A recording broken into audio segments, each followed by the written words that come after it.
Well, good morning, good afternoon, good evening, everybody. Welcome back once again to the channel. You know it is JJ with you once again. If you're first time here, make sure you subscribe, hit that like button, and also too, don't forget about the notification bell, so that way you know when I post the next video. And don't forget your drink and snacks. By the way, we got another 2 hour long live stream going on right now, and we'll see what's going to be cooking very soon. We're going to be getting started as soon as we get everybody in here, so we're going to give them a little time to get in here. So, hello there, MTBK. Good to see you. Good to see you. But if you're going to be wondering what we're going to be doing, I yesterday was looking on graphics card nightmares yesterday. And I did the video and put it out for y'all.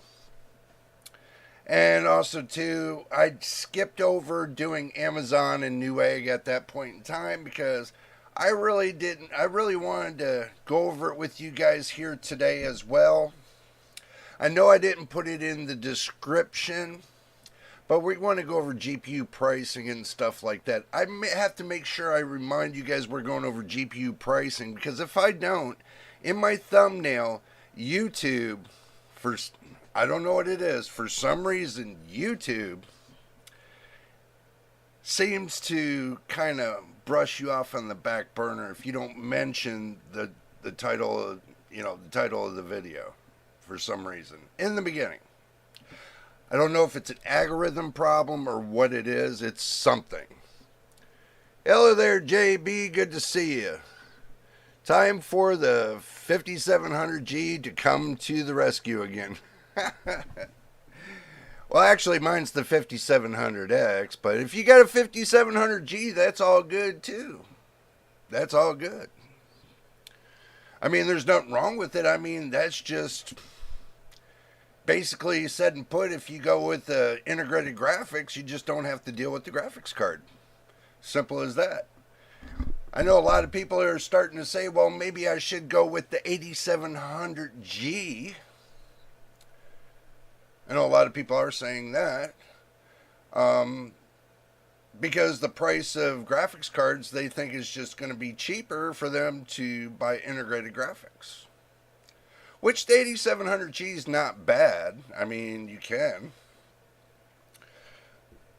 But it's not going to be what you expect in gaming, but older games you might be able to get away with it a little bit. But when I used the 5600G and I was playing games, I know I had to operate off of low settings, but at 1080p and low settings, it played games.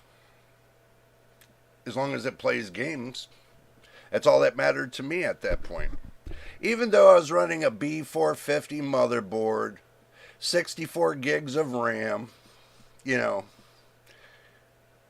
just had one of those off-the-wall kind of 5600Gs. And that had like total of, what was it? Well, I had 2 gigabytes of, or 2 terabytes of SSD space. So, it was good. It was good. I wouldn't have complained about it. 8700G, not much more performance for double the price of the 5700G. Yeah, true. True, but there's a little bit of a catch to it. If you do it right. I'm not saying you're going to do it wrong, but if you do it right, you can take and use optimal amount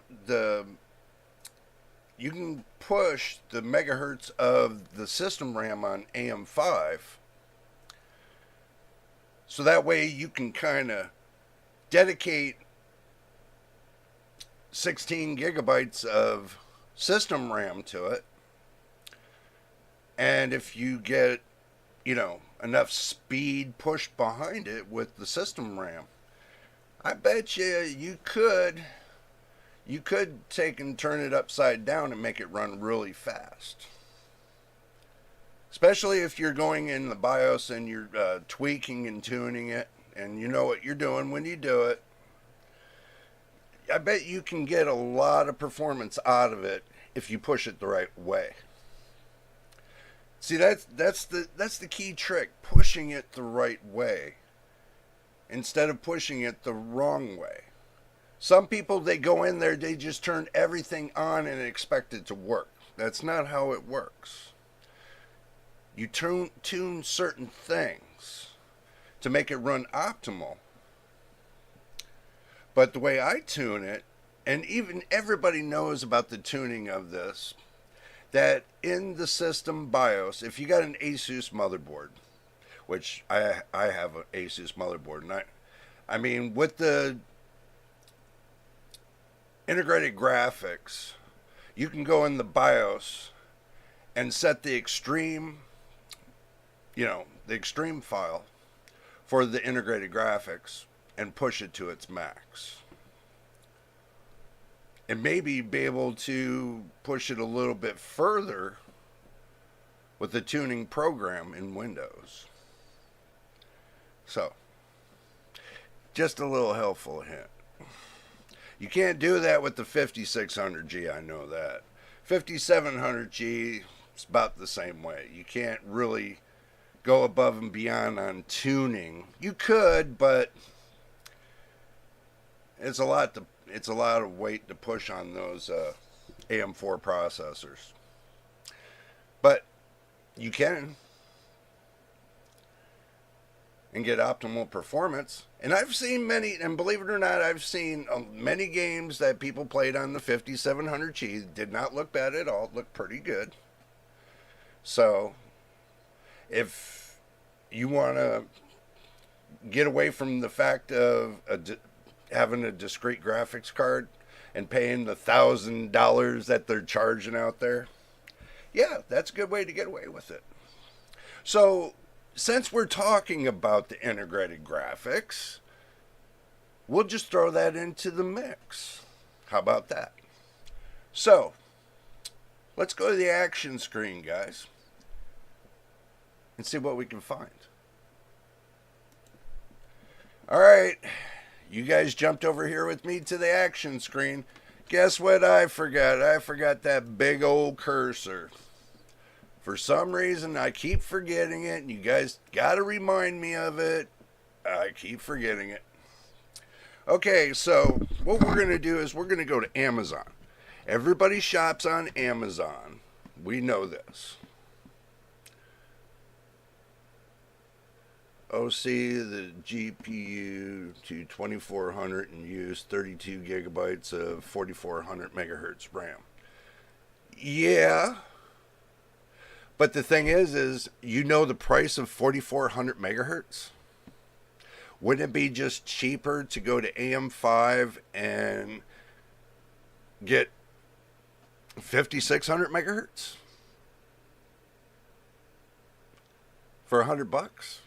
32 gigabytes of system RAM? Other than paying, let's see. Let's do this. 4400 megahertz system RAM. I don't even know if they sell it, truthfully. But it's going to be good to look. 5600, 6400, 4800, 4800, but that's DDR5. So 4000. Wow. $69. I was wrong. That's CL18, 4,000 microtransfers. Okay. 32 gigabytes. CL18, $70. Wow. That's not bad. Yeah, I know. I seen it for $69. Yep, we're seeing it for $70 now. $69, $70. So, yeah.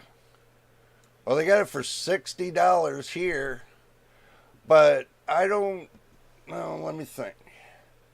Let's see, clock 20. No, for $60, $10 more, you're best to go with CL18.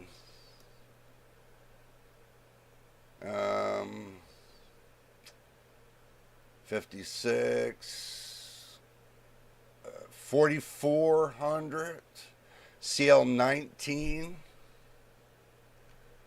110, 32 gigs. You know, I priced this.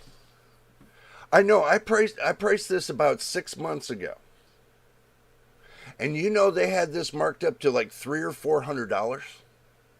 I think about 6 months ago they had it marked up about $300 or $400 for this. Wow. So that means for $220 I could replace all my RAM in on my B550 motherboard with 4 sticks of 32 gig 4400 megahertz CL19. I could. And I would never have to overclock this ever again. Nuts. It is nuts. That's crazy. That is nuts. I mean, that's nuts. That's crazy. I like this one here, but that's CL19.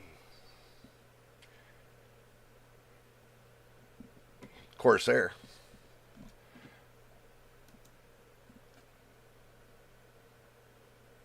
So, all right, I know we went off the rail, guys. I know we went off the rail. Okay, let's go and get back on track. So let's say the 8700G. Let's go integrated graphics first. So, you go to 8700G. This is a 5700G, 16 gigabytes, 3200 megahertz, 1 terabyte NVMe, Windows 11 Home for $550. No graphics card. No graphics card. Integrated graphics built onto the CPU processor. So,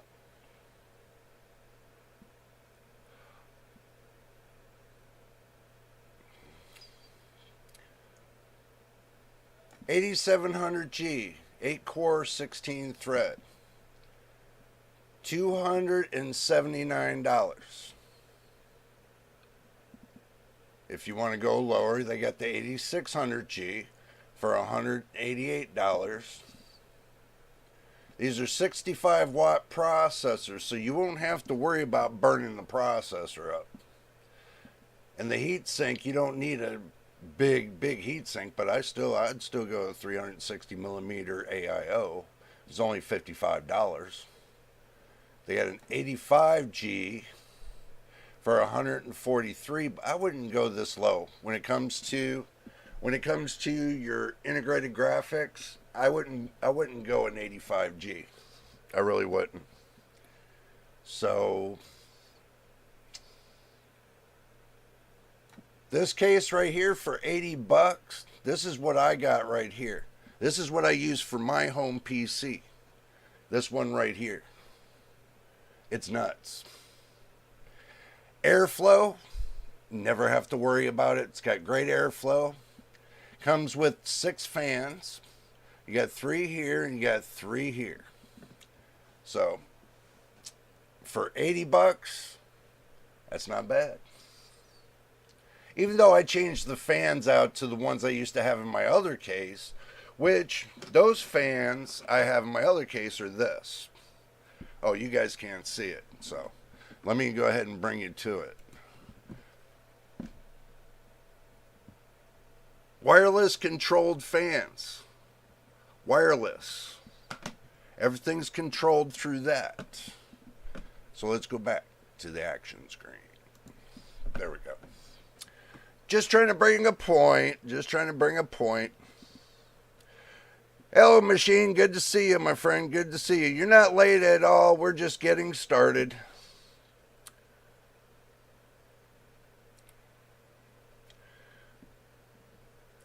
Let's see. 8500G only has 16 megabytes of L3 cache. Stay away from it. Yeah, that's what I'm saying, man. I mean, that's what I'm saying. You know, it's. But you got the 9600X, but that's if you want a discrete graphics card. They got the 8700F. Don't touch it because it's only got 16 megs of L3 cache. I know I was looking it up the other day and that said that, and I was like, damn. Because my 5700X has got 36 all day long. 36 megs all day long. So why would I give that up? 5700G right here, the one that Mr. J. Beers has, for $154. So if you do your math, okay, you do your math and say your typical processor, right? This is 8-core, 16 thread. Now, this comes with 16 or 32. I can't remember if it's 16 or 32 megabytes of L3 cache. My brain's not working today for some reason. But just to say, if you were to get an 8-core, 16 thread processor and separate the two, right? So you would be looking on an average about $330 for the CPU. Well, in this fact, the 5700G, 5700X is about 148, if I remember right. So let's say $150 for an X processor. And then to get the graphic type that you're going to get out of the 5700G, which would be equal to a 1060, which would be equal to about maybe $120, $130. So you would add about $130 just to say. And that gives you about $280. So you minus it from the 153. And you save $127. Oh, it's 32. I wasn't sure if it was 16 or 32. My brain was just rotted fried. So, but this is just an example. If you decide, you know, where, you know, if you got a discrete graphics card and an X processor by themselves, you know, you're going to be looking to spend close to double the amount than you would be getting a integrated graphics processor. Many processors have integrated graphics on them. You just have to look at the specs, do your homework, know which one you want to get, and then decide from there. Me, a lot of people say, well, you know, Jay, you know, I really don't want integrated graphics on my CPU. Well, that's your prerogative. Either way I look at it, if it does or it doesn't, because if you go to Intel, about half, what is it, about quarter or half of their processors have integrated graphics. But Intel uses a different type of, when you do content creating, they've used part of the integrated graphics to support the discrete graphics card to give it a little bit more boost for when you're editing videos. So they have, I keep forgetting the name of it. I know you guys are going to remember the name of it. I keep forgetting the name of it.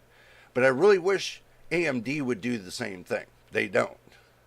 See, it's either it's on or it's off. If you turn integrated graphics on with the discrete graphics card, it'll make it the discrete graphics card passive, basically. So basically, you can plug in any graphics card and turn on your discrete graphics and use that graphics card as, guess what? Plug in for extra monitors. So if you want to run like, let's say you want to run like 6 monitors, you can run 6 monitors. So, yeah, there you go. Thanks, MTBK. It's Intel QuickSync. Like I said, my brain's not working today. I keep forgetting that name for some reason. For some reason. This has got an 8700G. It's got a processor speed of 0 gigahertz. It's only got 10 left. It's got disk size that's 0. It's got no RAM. Guys, I'm not making this up. This PC T-Rex AMD Ryzen 7 8700G Radeon 8 780M 16 RAM gigabyte DDR 5200 480 gigabyte SSD NVMe. Whoever wrote this,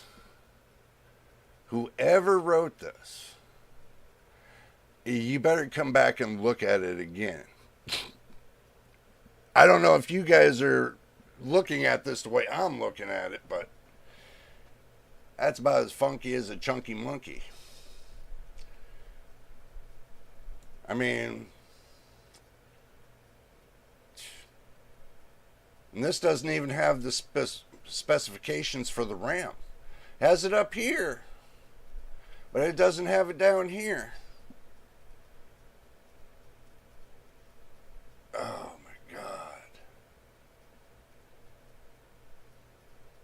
This is without a graphics card, guys. This is $800 without a graphics card.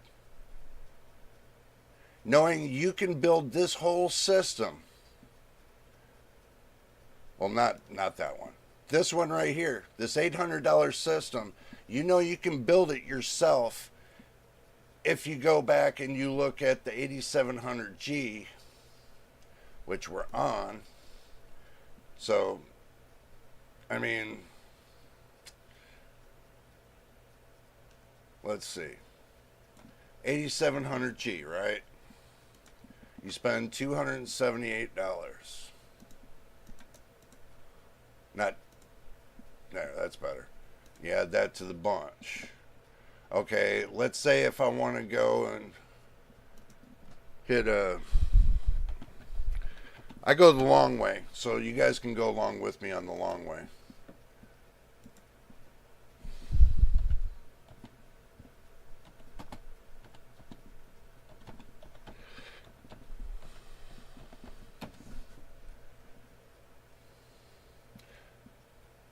So, if we're looking for a motherboard, I mean, this one's not bad for $119. It's a PG Lightning, and everybody talks about it. So, if you were going to get something for, let's say, $120, that's not bad to match with this 8700G. So, yeah, this can go up to 7200 plus OC on the system RAM. Not too bad. And it's upgradable all the way up to the 9000 series CPUs. AM5, DDR5. Let's investigate. Go down a little bit further. See more. Memory capacity 32. I doubt it's 32. I doubt you can put I bet you can put 128 gigabytes of system RAM in it. It's got E-key for Wi-Fi. It's got an X16 slot, 4.0, 3.0. It's got one M.2 Gen 5 X4. It's got one M.2 Gen 4 X4. It's got one M.2 Gen 4X2. Not bad. So, not bad. Alrighty. So, we can add that to the list. So, we put 119. So, we add 119. Hit the add button. So, that's only $397, right? So, if we were to look for the RAM, we already looked at the RAM and we can get it for $89. So we just type in 89.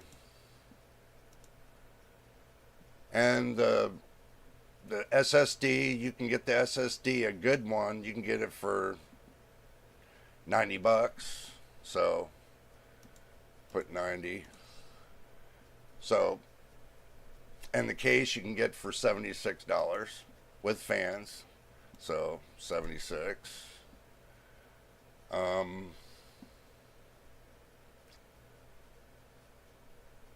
Power supply is like $89.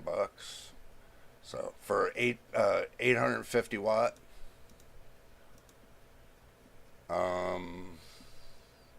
Let's see, what am I missing, guys? Am I missing anything?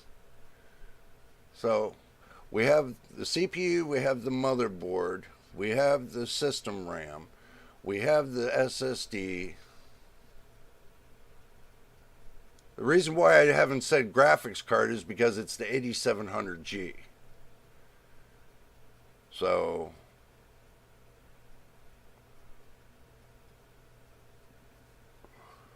oh yeah, the $55 cooler. The 360 AIO.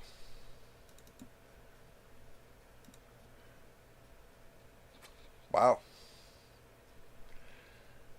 It's $800.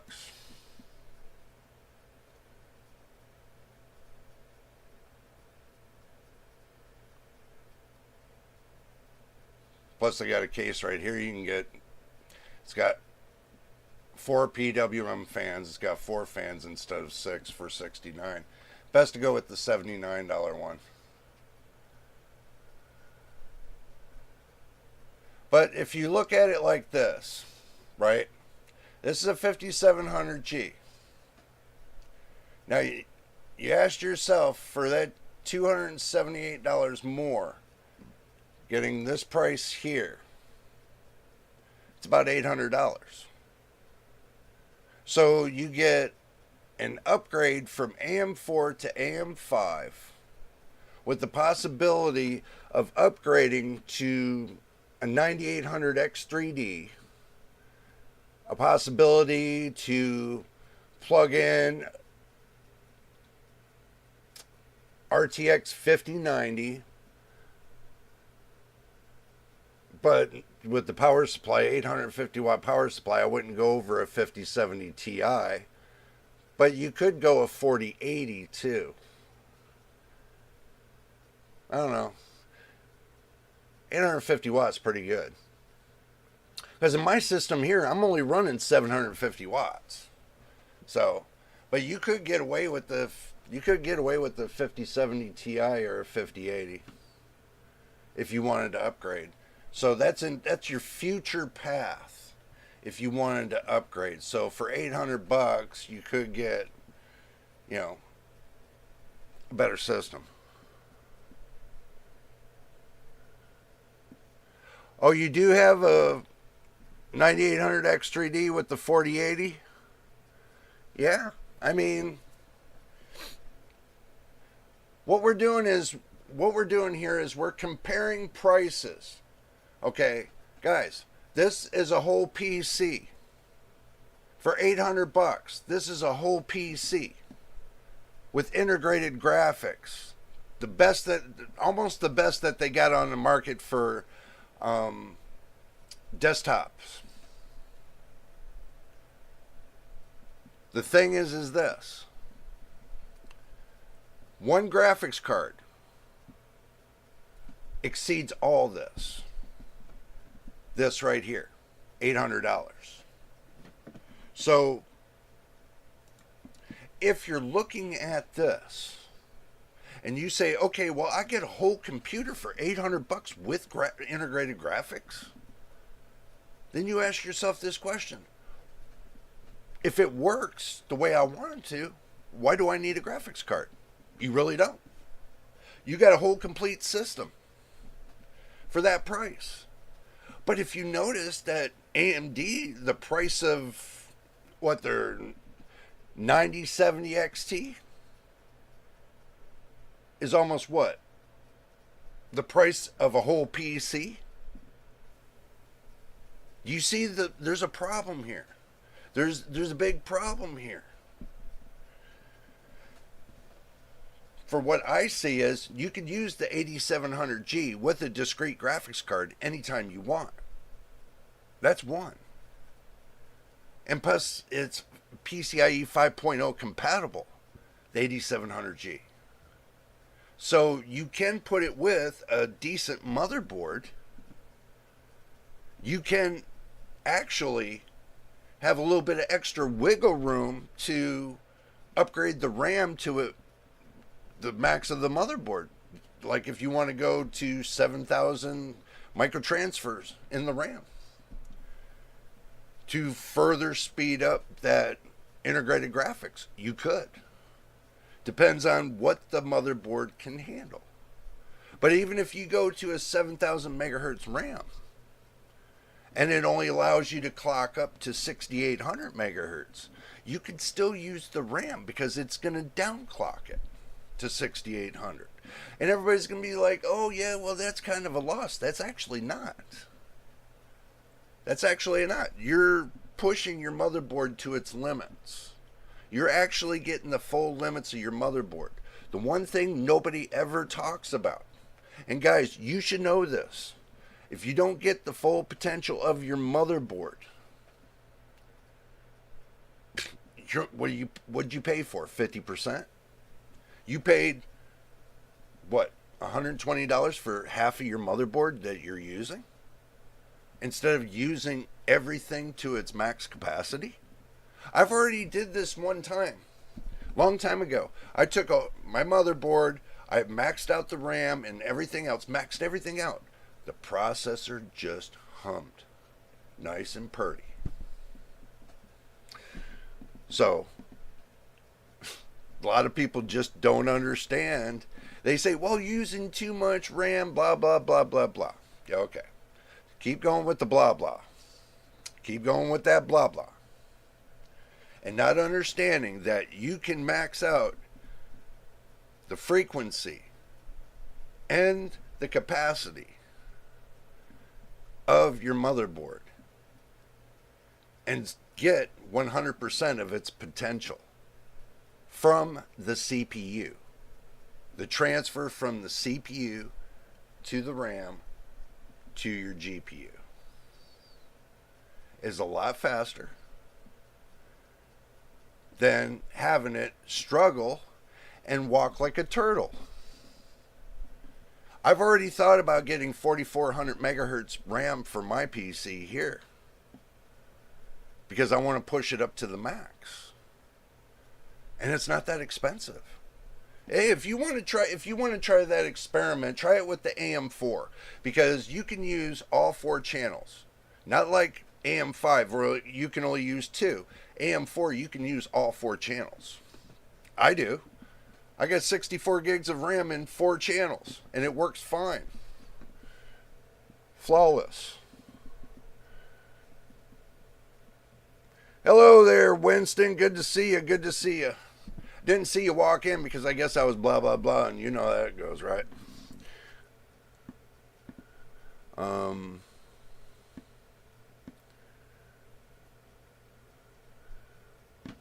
Whoa.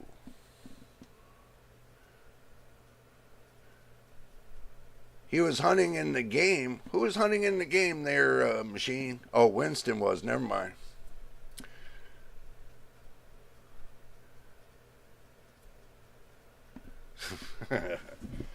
Well, you know, guys, listen. You want my honest truth about how things roll with PCs. You want to know how you can do an overclock without doing an overclock. You want to know how you can do an undervolt and an overclock at the same time and still get better performance than doing an overclock and an overclock, which you don't have to do. The problem is this: the heat that comes from your CPU. You can lower the heat by doing an undervolt to the CPU. You do it at great service by undervolting it and letting it swing to its max potential on its frequency. Mine is only supposed to go to 4.7 gigahertz. No, mine goes to 4.850 gigahertz because I did a 200 megahertz clock upwards through the why I keep thinking the PPT. For some reason I keep thinking the PPT. My brain's just not working. But when we get down into it, I got a video on that, and I showed you guys exactly what I did to bring up the frequency 200 megahertz. So I did that instead of pushing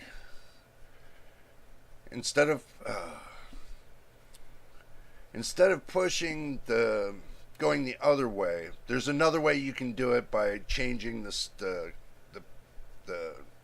clock timing. And I really didn't want to change the clock timing. So I just did a little 200 megahertz boost. It runs fine. And then on the system RAM right now, it's 3200 megahertz. I freaked it up to 3400 megahertz.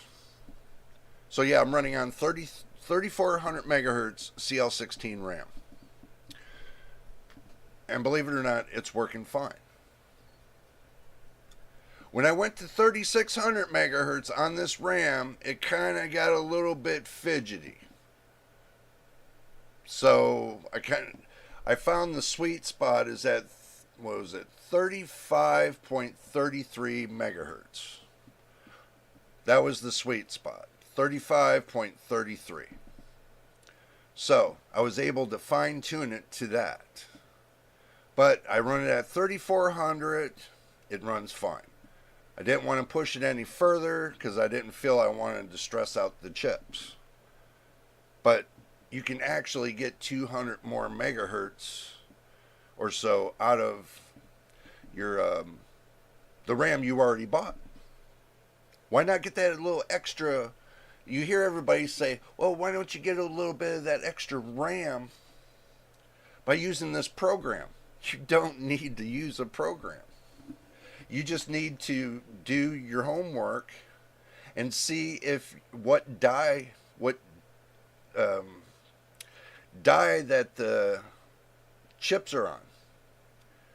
Like Corsair runs on B die. That is an overclockable die. But if you run on M die, that's not.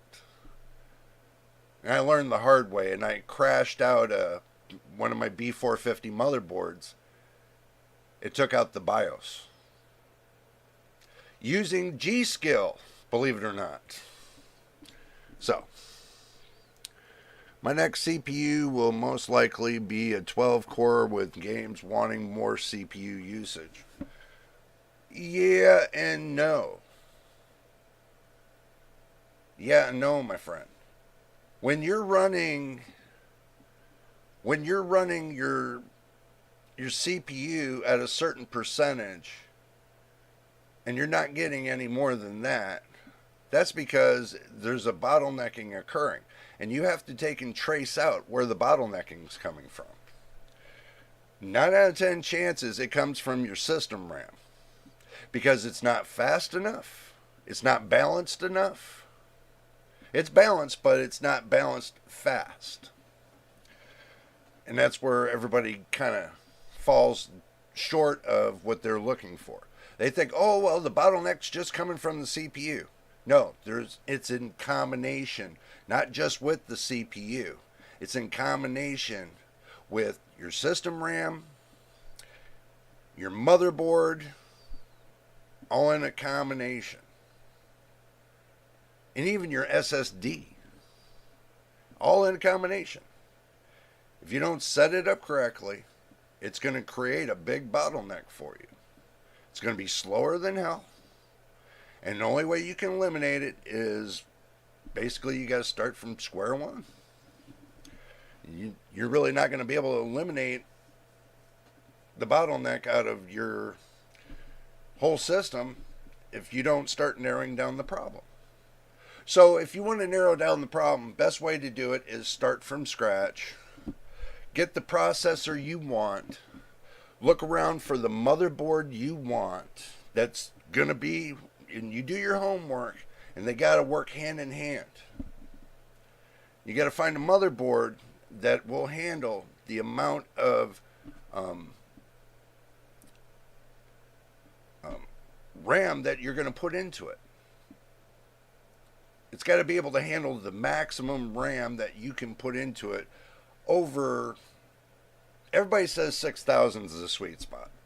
I think at this point, people need to dabble more into the 7,000 megahertz other than the 6,000, because I think they're leaving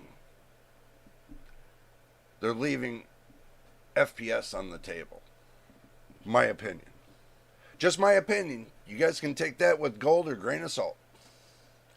But I have a feeling that's what's happening, and you guys, and with these AM5 motherboards only being able to use 2 slots other than 4, God knows why. Well, we know why is because what happened is the motherboard manufacturers decided to cut down on the amount of lanes that they have on the motherboard and then redirect them over to the coprocessor, which is for the USB ports, the SATA ports, and all that. So instead of leaving a couple extra lanes for your you're using 4 sticks of system RAM, which would have been better because they did that in the AM4 motherboards, but they kind of took that away in the AM5 motherboards.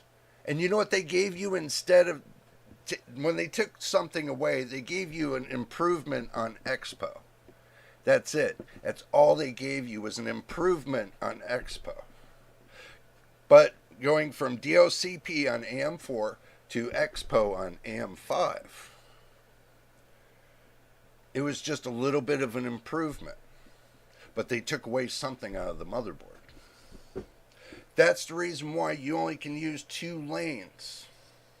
Well, actually 1 lane, because there's 4 sticks. You use 2 sticks per lane, and you got 2 lanes. So they took away 1 lane and just gave you 1 lane for 4 sticks, basically. So you guys can quote me on it if you want. This is what I heard. But at least with your AM4 motherboards, you got 2 lanes. And with the 2 lanes, you can run 2 sticks per lane. And you can run 4 sticks. So I call it a quad, because they're double density sided sticks. So you got 4 sticks, you got a quad.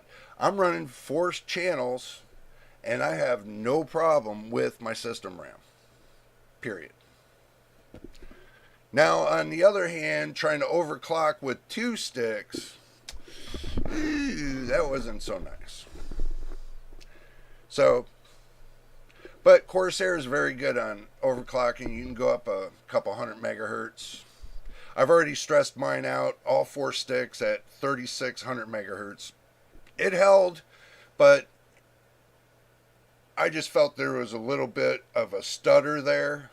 So I went down to 3400 megahertz. But anyway, let's go ahead and get back to it. I know I'm jacking my jaw here, and we're sitting there doing this here, and okay, just a little bit of an idea about what you can do with, if you don't want to pay astronomical money for a graphics card, then, because if we go to the 9070, right? Okay, now this one's like $670. Okay. Looks like an OC, but it's the 9070. It's not the XT. It's the 9070 and $670. What are they actually giving you? Well, let's see. I want you guys to really think about this. Oh, they're only giving you 4 extra gigabytes of VRAM. Oh, that's all they're giving you. But don't you know that for an NVIDIA graphics card, they do have a way to reduce the latency, which lowers the amount of VRAM that you're using on your NVIDIA graphics cards. They have a way to reduce the load on your NVIDIA graphics card. So with them reducing it, then basically you can run all day long, with 6 to maybe 9 gigabytes of VRAM. So they got stuff in there. We'll have to go in more detail with that, another time. But this says our 3rd gen RT, okay, 3rd gen RT, 2nd gen AI accelerator. Where's the 1st gen? Where's the first? That's what I like to know. I didn't see a first. 5070 OC, $700, $960. That's crazy for a 7800 XT, guys. I'm sorry, I wouldn't pay that. No. $1,000 for a 5070 Ti.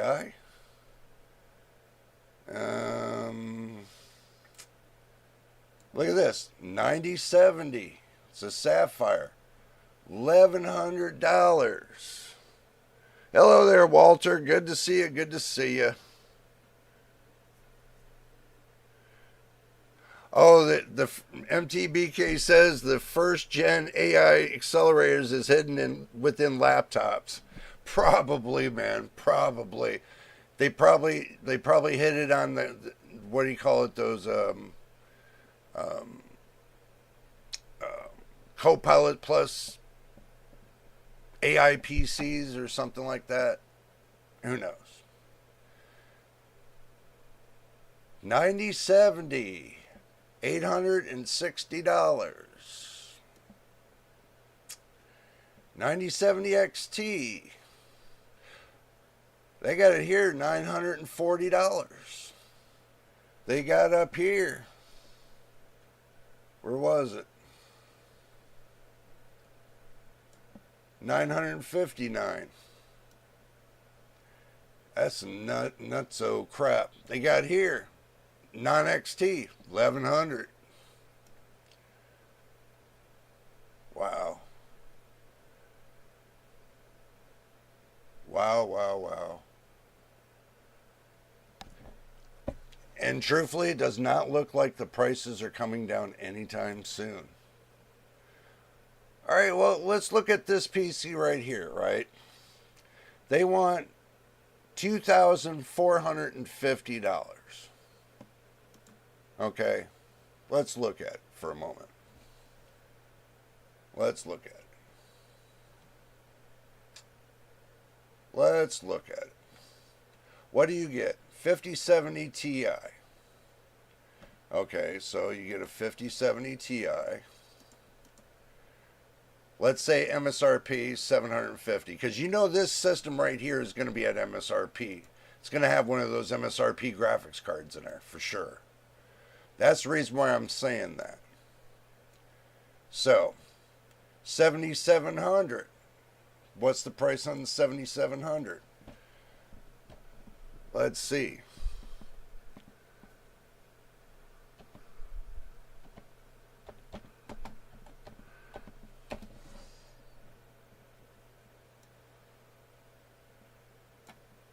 That's 7700X. That's a 7700, $260. Okay, so we got 260 bucks. So we go 260. Huh. I must have added wrong. No, I added right. That's $1,000. 32 gigabytes of DDR5 RAM. We know it's going to be 5,600. So we know that's going to be 89 bucks. So we add 89 bucks. So 1 terabyte Gen 4 NVMe SSD. We know that's going to be another 89 bucks.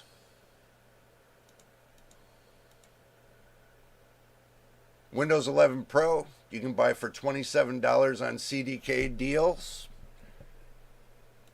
So add 24 bucks.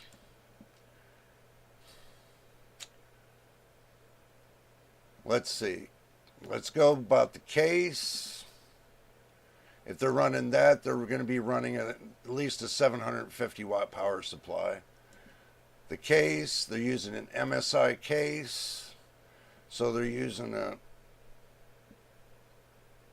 What'd you guys say about a $99 case? I'm gonna say about $109 for that case. I'm gonna say $109 for that case. Okay, so, and we gotta add the power supply in because $89.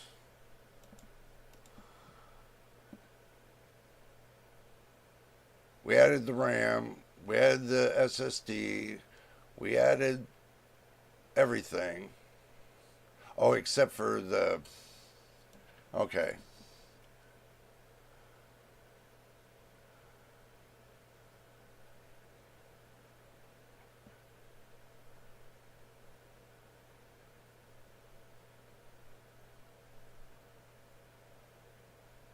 Okay, they're using a 360 millimeter AIO.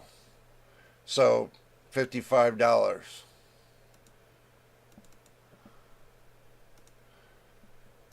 And that's it. Did I miss anything?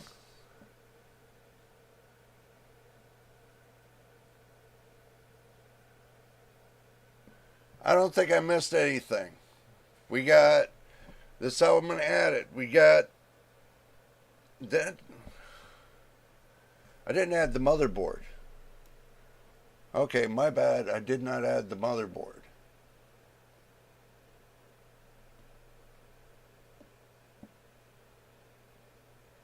Huh. That's an MSI case. They're going to be using an MSI motherboard. So...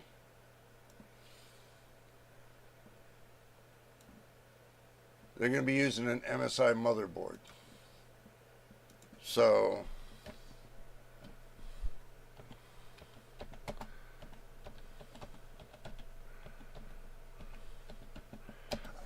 You can look it up. I'm just guessing at this point, just for sake. Because if I know what they're doing,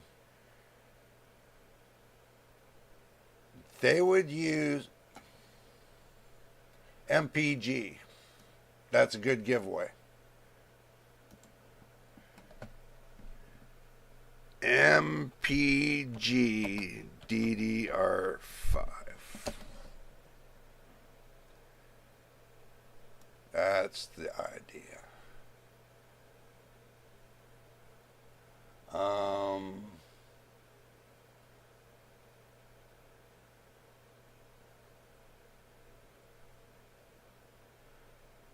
I doubt they're using a $500 motherboard.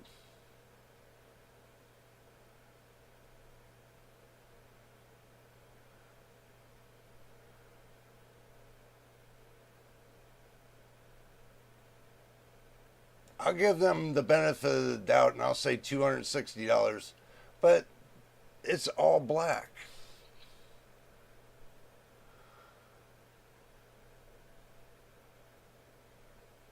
It's all black.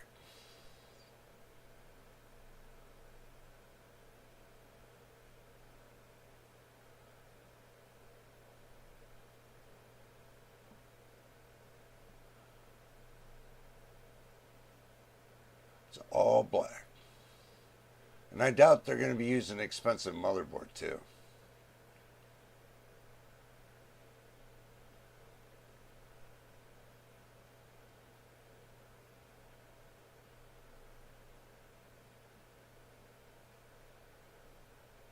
Yeah, I doubt they're going to be using an expensive motherboard too.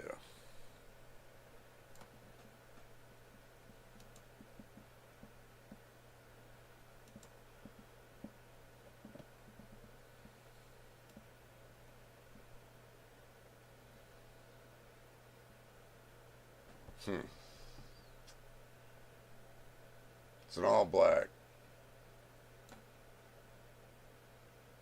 Okay. We'll go the $169 one right here. We'll just say it. Yeah. I'll just say this one right here.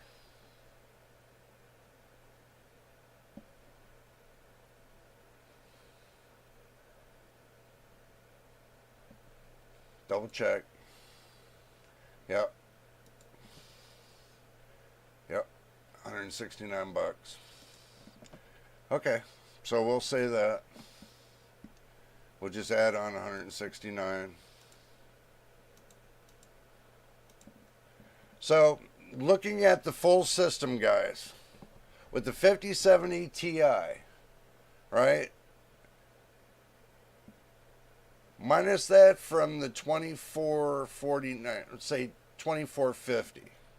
So minus that from the 2450.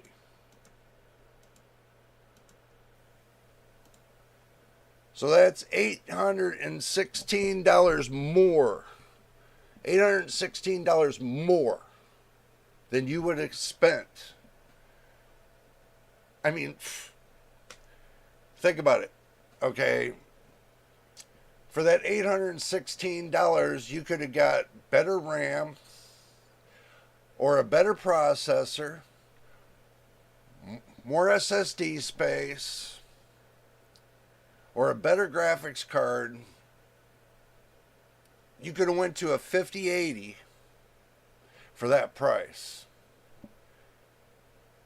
For that price, you could have went to a 5080 for that price. That's nuts. That's nuts. This is totally wrong. Totally wrong. I mean, this is just nuts. I mean, if you look at these two, this has got a 7700. This has got a 9900X with 64 gigs of RAM with the 7800 XT. 16 gigabytes, 2 terabyte NVMe. Windows 11 Pro. $450 cheaper. $450 cheaper. I mean, that's nuts. I mean, if you were to price this out, this is only going to be about a couple $100 more than what you would spend. But you got to remember too, guys, if you spend $200 extra on a pre-built, right? You have to remember, somebody's building it. So that's going to cost. Plus shipping and everything else. That's going to cost. But if they bundle all that into a system for $2,000, I mean, 9900X, which has got a 12-core, 24-thread processor, 64 gigs of RAM. Hopefully that it's at least 6,000 megahertz. 7800 XT. It's got 16 gigabytes of VRAM. It's really good for gaming. 2 terabytes of NVMe SSD. That's not bad. Plus you have extra room to expand your hard drive space. And it's got Windows 11 Pro. You don't have to install it. It's already pre-installed for you. And it's got RGB, tempered glass, and everything. I don't know. I don't know. I mean, it's not a bad system. That's the way I'm looking at it. It's not bad. But not when you're spending almost $1,000 for the graphics card alone. That's not cutting it, guys. Okay, let's see. Let's see what else is in the koosh. $900, 9070 XT. There'll be a day that I'll actually see the MSRP on these graphics cards. And that ain't going to be for another 2 years. Guarantee that. Because the 7800 XT didn't come down in price for what, a year and a half? God, these guys are just so expensive. I mean, they got this one right here for $1,340.25. Ugh. We'll go through this page and then we'll go over to Newegg. Oh, $1,000. Oh, this is no better than going on eBay. And you guys know I call it e-waste because that's basically what it is. So, 9070, $788.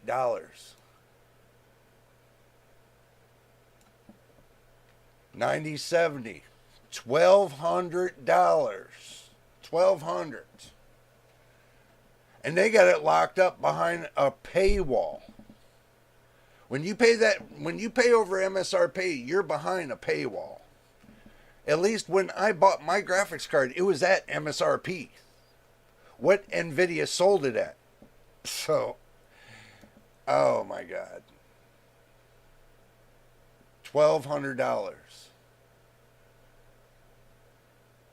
Same system again. But it comes with a i7 12700KF for the same price. You gotta be shitting me. No way. Pass.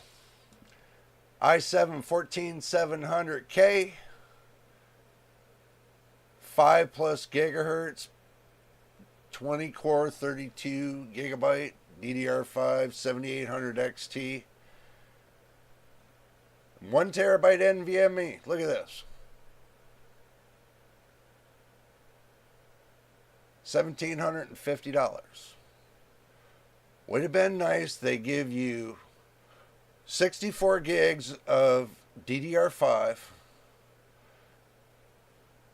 give you a 4 terabyte SSD with the 14700K. That would be worth the price of that. But right now it's not worth the price of nothing. All right. So we go to Newegg.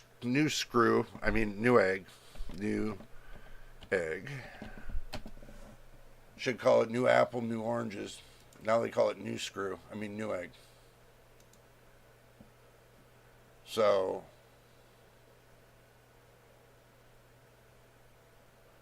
let me see what you guys are saying. Jay, some people can't handle money as well. They will buy a Harley with heated grips, but then they don't drive in the rain. Or they buy it with a heated seat and they don't drive in the snow neither.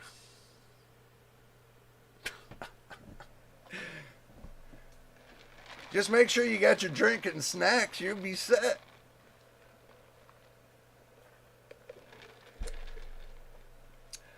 I had a friend of mine that does have a Harley. He says to me, he only takes his bike out in the summertime. He's got the heated hand grips and he's got the heated seat. And I said, what is it good if you don't drive it in the wintertime? He says he doesn't want to ruin the paint job. I told him, just get away from me. regardless of what you're going to do, you're going to run into the issue. So, graphics cards.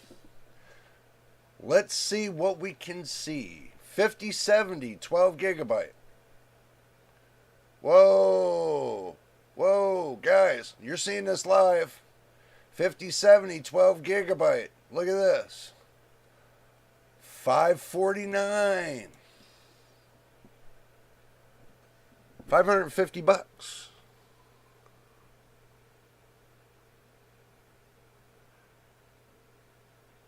I paid 11.49 euros for mine in the Netherlands. People are not getting the 5070s. This one's at MSRP. Oh, you got to add on $13 for shipping. I mean, really?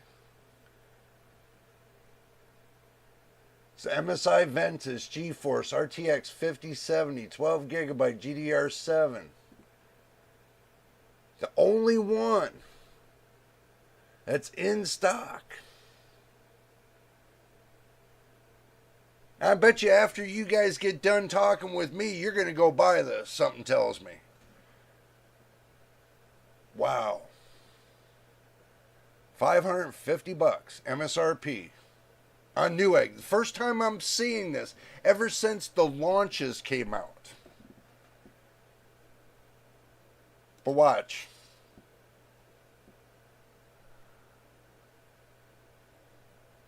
I'm looking for the sold out sign. There is no sold out sign, guys. There is no sold out sign. 550 bucks. There is no sold out sign. It's the real deal. That's a sold out sign right here. Sold out. Whoa. Look at this here. But that's $1,000 though. But it's in stock. 5080 or 5070 Ti. My bad.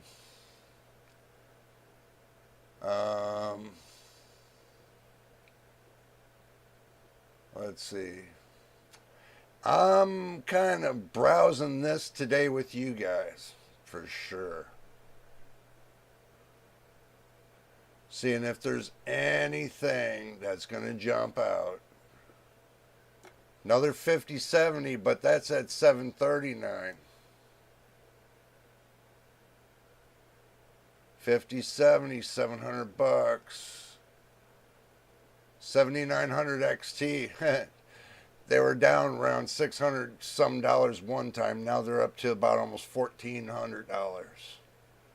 4070 Ti Super, 1,200 bucks.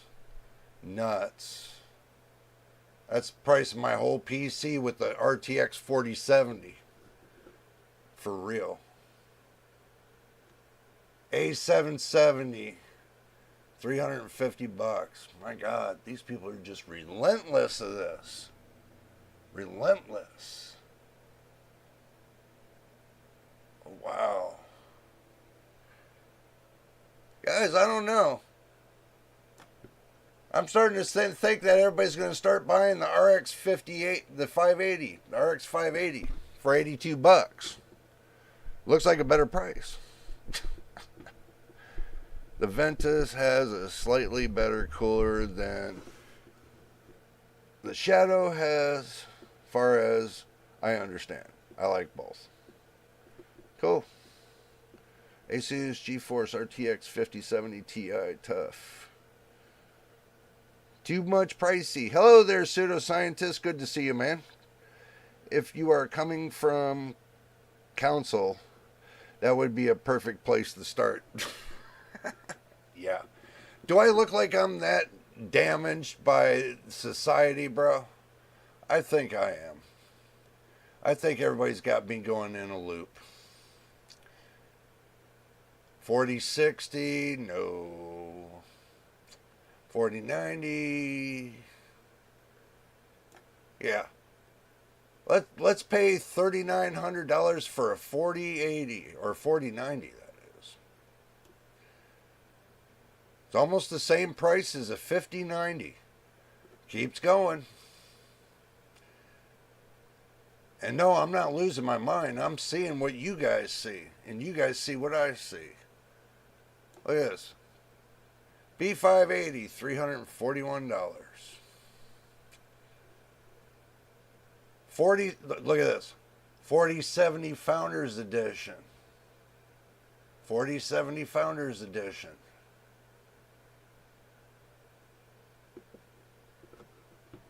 $1,450.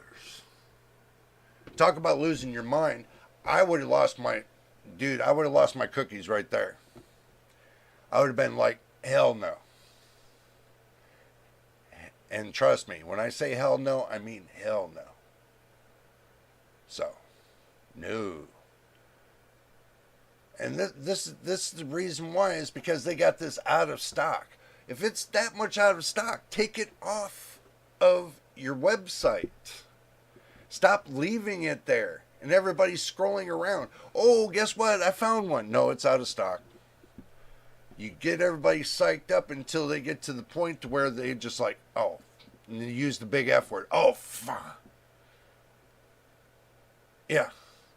And trust me, many people have said this already. So. But, it doesn't look like anything else other than the RTX 5070. Oh, my bad. Other than the 5070 for Newegg, just I didn't find anything else. So, moving on. Guys, I mean, there, look, let's stop playing picture. Let's stop playing Pictionary for a moment. Look. Yes, bro. Oh, that one, yeah, that one is legit. I see that, bro. Thanks, machine. Yeah, I see that. No doubt.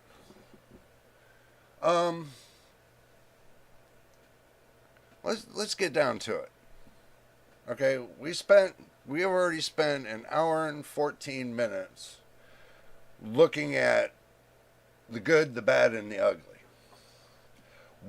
We found one graphics card so far out of this whole look around that was actually legitimate.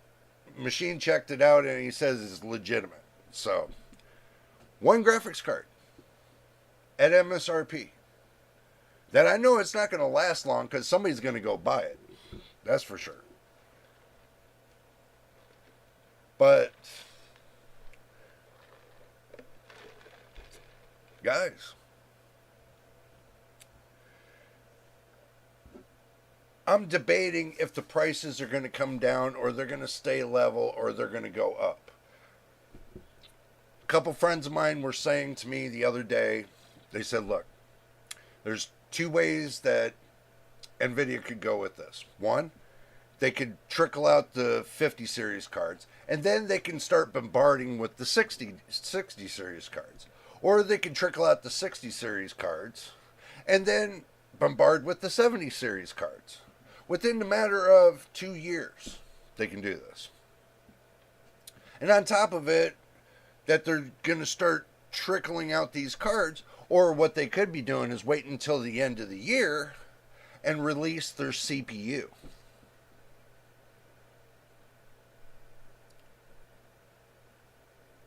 Do you now see the reason why they took Physics X 32-bit off of the 50 series cards? Why do you think they use the term, well, your CPU can handle the Physics X?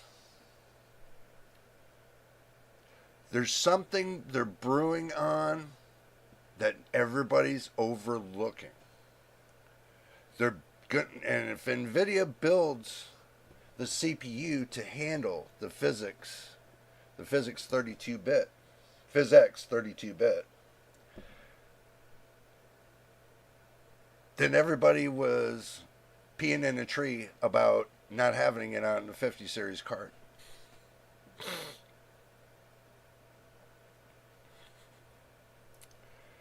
I have a feeling, I might be wrong about this, but I have a feeling that they might, and everybody's not looking at this, that they might, when they release their new CPU with their new motherboard, that they're going to attach the 32-bit PhysX to that CPU.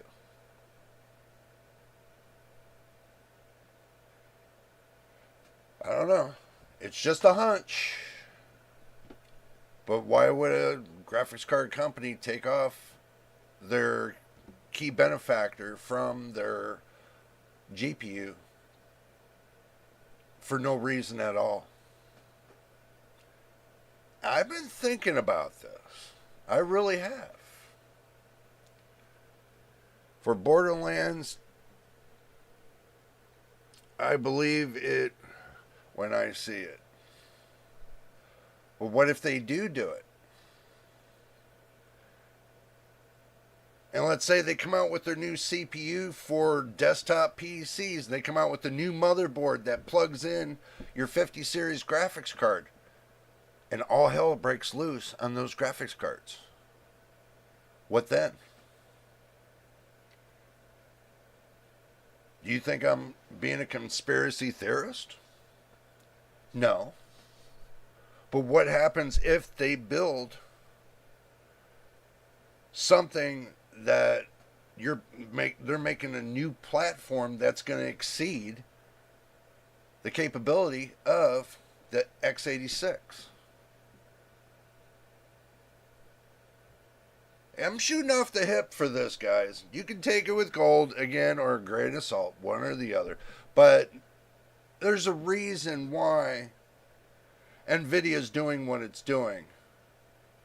And remember, there's cause and effect. We have to look at the cause and we have to look at the effect. They take something away, they're going to put it somewhere else. We all know x86 processors can't really handle PhysX 32-bit. We all know this because from Crisis and the years going on, we all know that PhysX 32-bit was never great on a CPU processor. We already know this. But what if Jensen found a way to make it work and work efficiently? Then with those two combinations, I don't know. It's just, I have a feeling. I just have a feeling. Moore's Law is dead would say the silicon can't do it like he did when they were bragging about the 7900 XTX versus the 4090. Oh, I remember that. Oh, yeah, I remember that. But I'm not bragging about it, but I'm just looking at the cause and effect of this. What if they say, and they come out with this new CPU, it's supposed to be an ARM processor, but built by NVIDIA.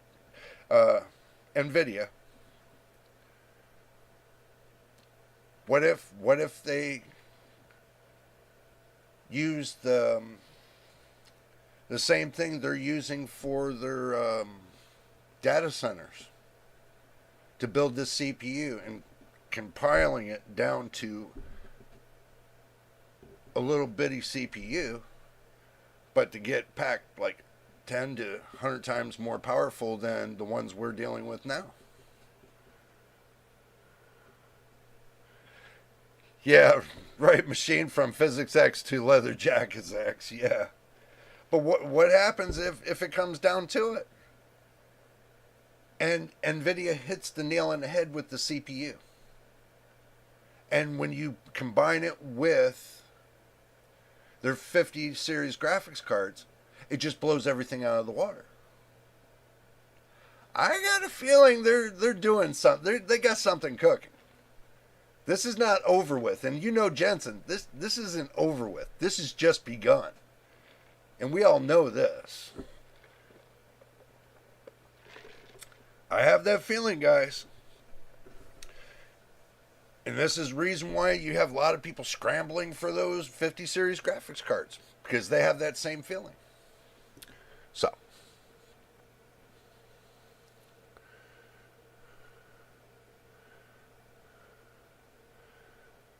Me from deposit bottles to chopper. Yeah, no, right? But we have to look at the facts. We all know that either the end of 2025 or in 2026, NVIDIA is coming out with the new CPU, but their first focus is on making it with laptops, and then their second focus is going to be doing desktop PCs. We know this. Why do you think they put their focus and teaming up with Intel? And Intel talking about building NVIDIA graphics cards. That was all over the news. So, something's coming. And Intel and NVIDIA team up, and NVIDIA starts production with Intel here in the United States too. I mean, God forbid. Something's coming. All these little pieces are adding up. I think they might as well get rid of 32-bit physics. So save some chip area. Bro, the whole idea with the Physics X was to give it more depth.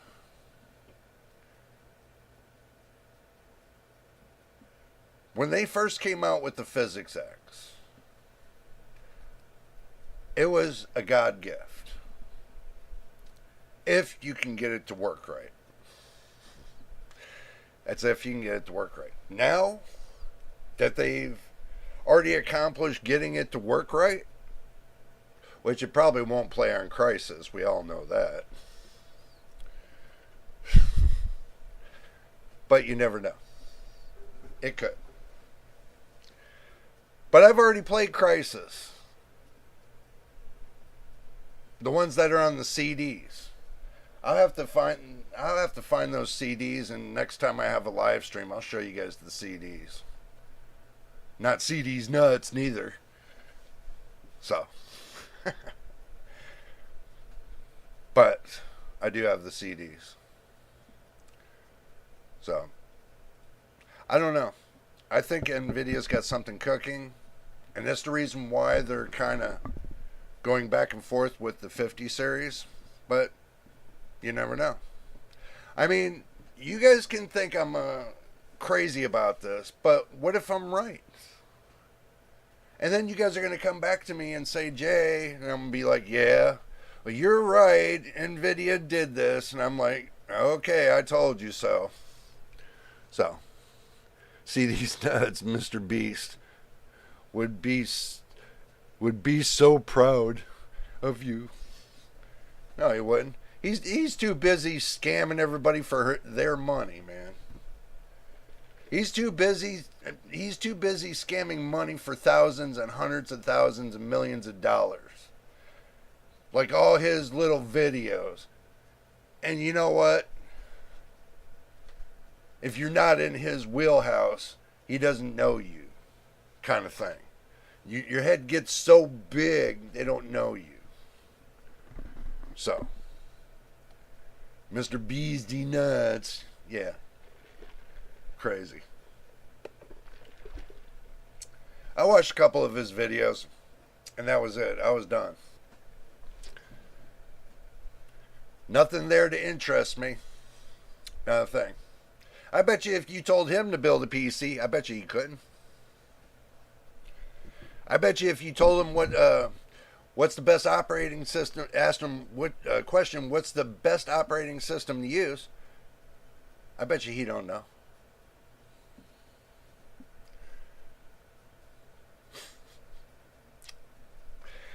It's just what I think. Still no 5090 MSI.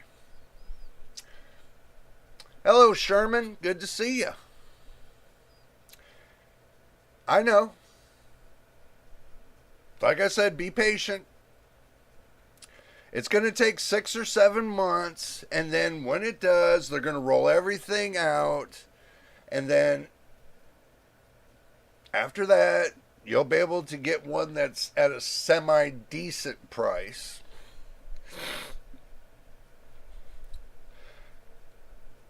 Because right now, NVIDIA is not really making many graphics cards. They're making data centers. That's what they're making right now. They're making data centers. And they rather use the silicons for the data centers.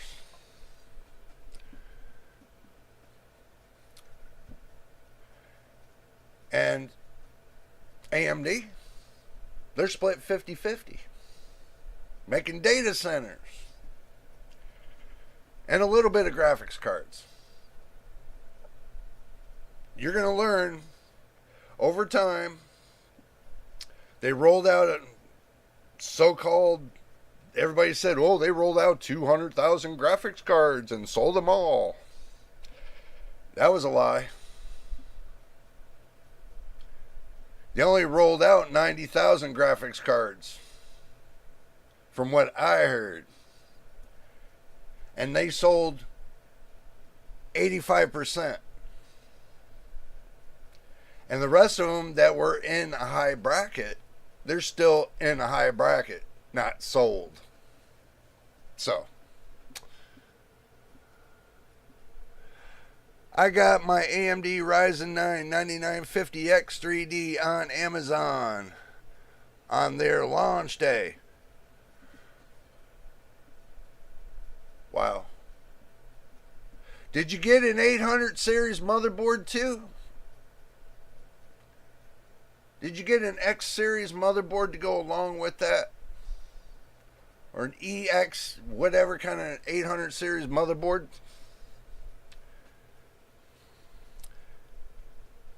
Oh, you got the 9100. Wow. That's a real good one too. Isn't that the one? No, get me wrong, guys. Don't get me wrong, guys. Isn't the 9100 the one with 12,000 megabits per second, megabytes, whatever?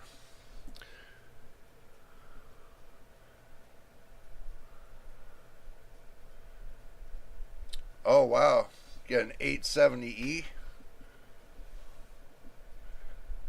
Nice. That's a good combination, man.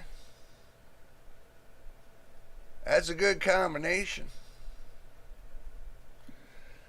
Especially when you strap a 480, what is it? Let me do the math. I can't remember half the things half the time. So we got 120. We times that by 4. 480 millimeter. I had to add it up. My brain was just like flopped. 480 millimeter AIO to go along with that 9950X 3D. That's something Mr. J's 2 cents would do. Just let you know that. So, yeah, I know, right? He went all out. All out. Damn. He got one of those favorite-time, what did Jensen say? He's got one of those favorite-time $10,000 PC. Something like that.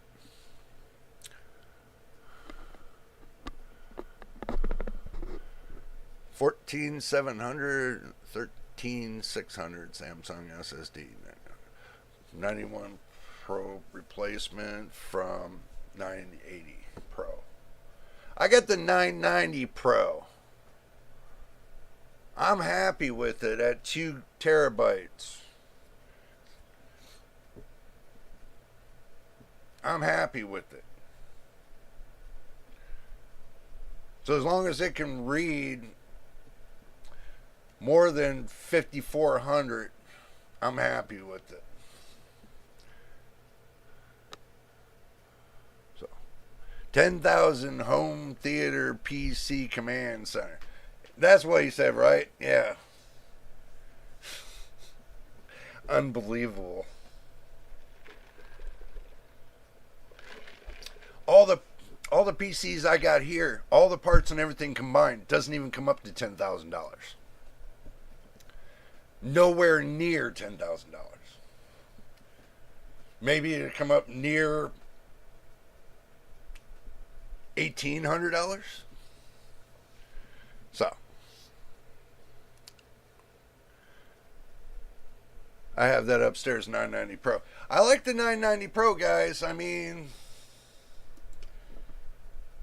if I'm going to look it up, I go the Samsung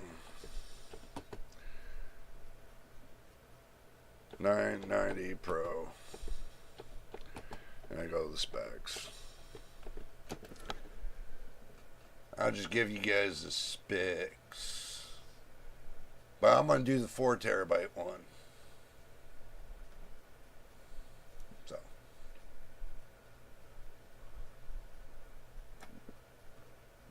We'll have to bring you and show you guys those. There we go.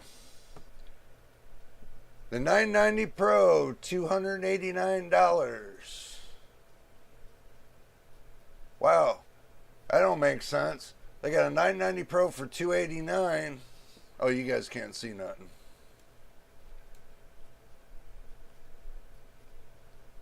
Wow. See that right there? They got a 990 Pro. The model. They got the 4 terabytes of storage for $290. Wow. 4 terabytes. Meet the next generation. VNAND SSD. VNAND SSD. The new generation. Reach the next level. Gen 4 M.2 solid state drive. Fastest SSD from the world's first flash memory brand. Right here. 7,450 reads, 6,900 writes, megabytes wise. Look at that. 4.0. That's not bad. So,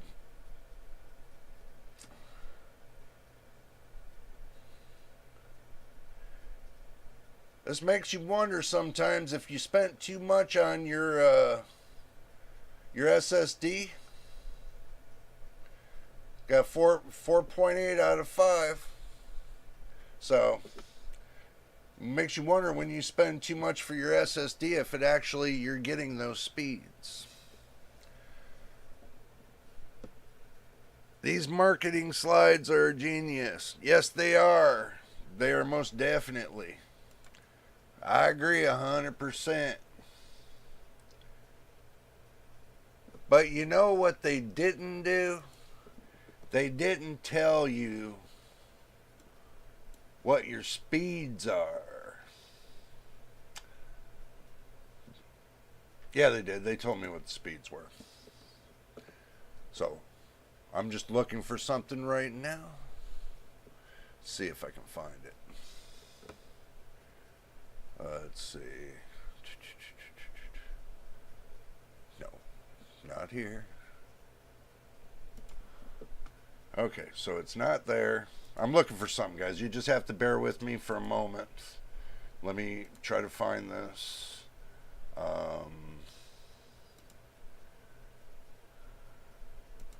Almost there. Almost there.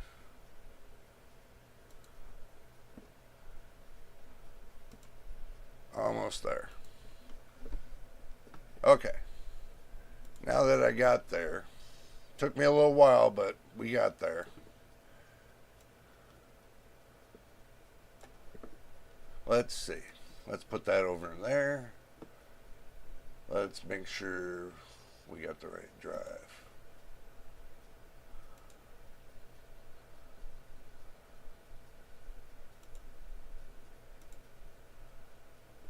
Okay.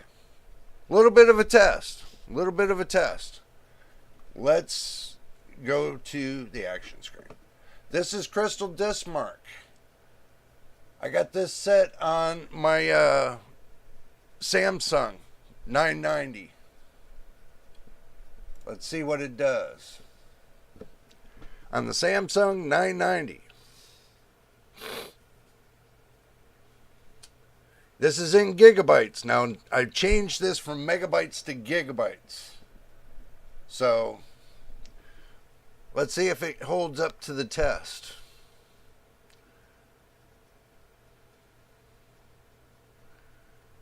And this, and believe it or not, this looks like it's rolling.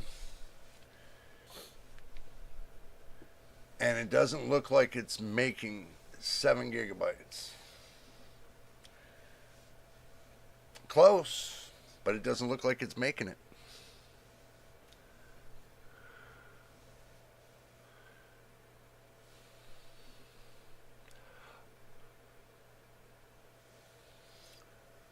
Yeah, I might have to go with the 4 terabytes. I might have to go with the 4 terabyte one. Because I think that's got like, 12,000 megabytes of read. And, 9 or 10,000 in the writes. Yeah. And you would think that Samsung would actually have some hooties. And it doesn't look like it does. So, this is in real time, guys. This is not fake news. This is in real time, not fake news. As you can see. I'm doing this test with you guys right now is because you could use Crystal Disk Mark. It's not that bad. You know, it's pretty accurate. So now we got in read, we got 6,891.038 megabytes, which is 6 gigs. And then the writes, we got 4,913.435 megabytes, 4.913. My bad. So, now let's switch over to my CPU drive. That's my CPU drive. And see what it does. This is my CPU, not my GPU. This is my CPU now. Or not CPU. My Windows drive. My bad. This is where I got my C drive, where I got my operating system on. Not my gaming drive, which is the D drive. This is the operating system drive.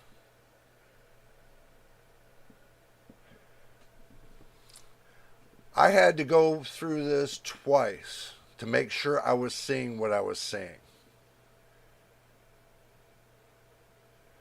And I was thinking to myself, whoa, is this really possible? So I had to go through all my drives to make sure they're, to see what they're running at.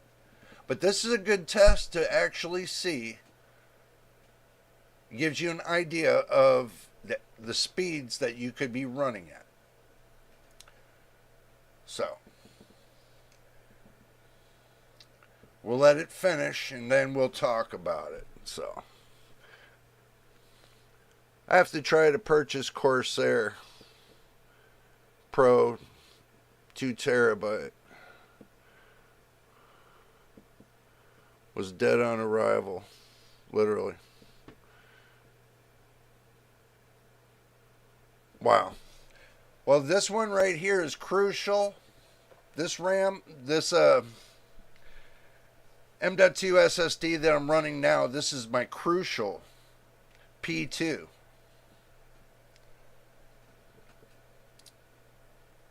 Still got this one here to finish. So we're waiting on that.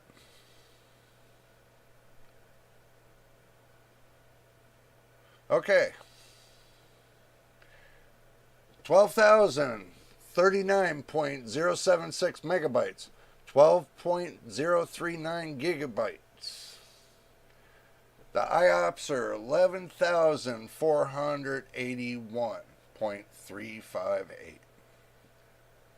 696.274 US. So, the writes 9,064.172 megabytes, 9 gigabytes in the write. 12,000 in the read, 9,000 in the write. Now let's see if it's... Let's go to my E drive, which that's a regular hard drive. This is just a regular mechanical hard drive. And I know what this read and write's at, so.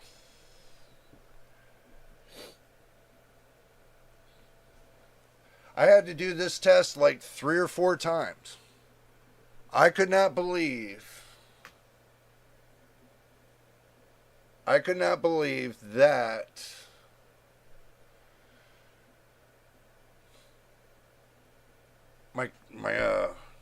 my Crucial M.2 SSD was faster than my Samsung SSD. I could not believe that. And this is about correct.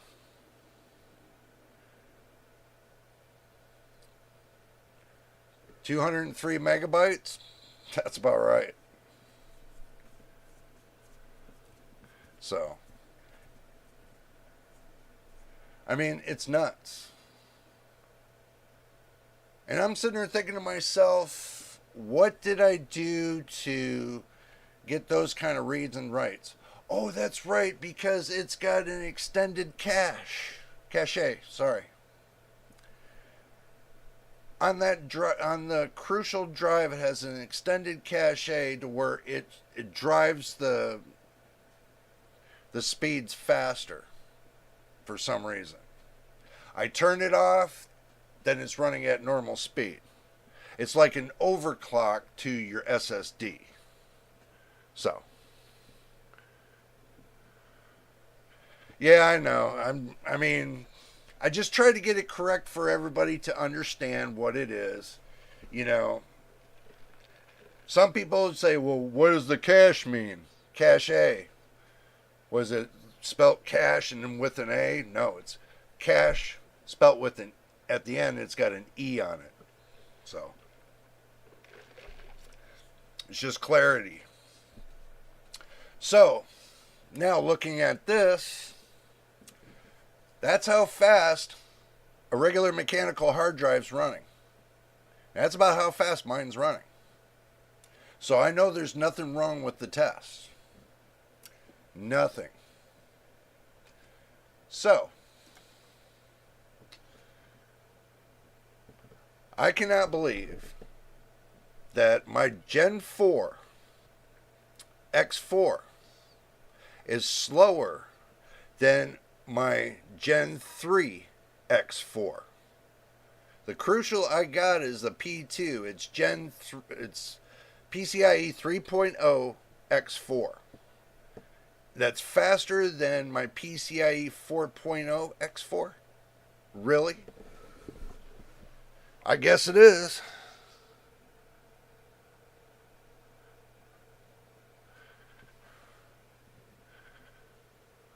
So,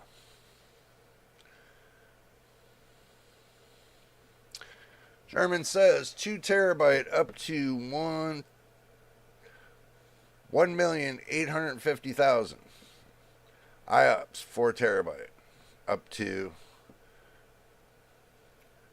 2,200,000 IOPS on the reads. Not bad. That's sick.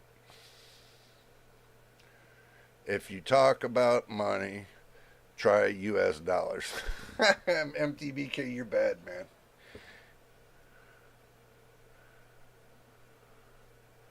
Right? No changes. Well, I'm just bringing a point. There's certain um, there's certain if you look at there's certain companies that sell SSDs that have certain programs to to boost the speed of your solid state drive. Okay, now the way my solid state drive runs, it runs at its max capacity. It's not running 100% 24/7. It's running between 1 and maybe 6% all day long because it has enough speed to transfer the data, to read and write the data. So that's the whole idea, is you want to be able to utilize less amount of it with having more speed. That's the whole idea. So, guys, that's just a little bit of a trick in the book. Everybody says to me, well, what about direct drive that Microsoft was supposed to put out there? Well, it is out there. It's on certain games that if you got Xbox Xbox controls for the Xbox enabled on your PC, what happens is that automatically with some games that automatically use the direct drive. Basically, it's just going from the SSD to your graphics card, totally cutting out the processor, from what I heard. I'm still trying to figure that one out. I am still trying to figure that one out. Not unless they routed it directly through the PCIe lanes, which it's not going to give you a benefit, especially at PCIe 4.0. It's not going to give you a benefit. You would have to be running PCIe 7.0 in order to get some kind of benefit from direct drive. Because every time they go up, like from 3.0 to 4.0, it doubles the amount of speed. So when they go from 4.0 to 5.0, it's supposed to double again. When they go from 5.0 to 6.0, it's supposed to double again. So they're trying to work on putting out a PCIe 6.0 in 2026. Hopefully.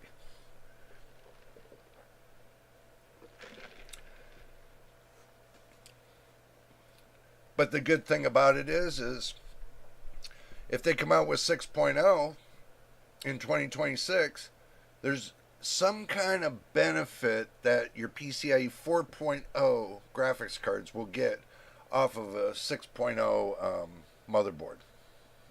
When it's perfected, you'll get some kind of benefit of speed. Little things they don't tell you in the background. So, just like with 5.0, using a 5.0 motherboard, it's supposed to have looser timings. So basically, it'll kind of fluctuate a little bit higher.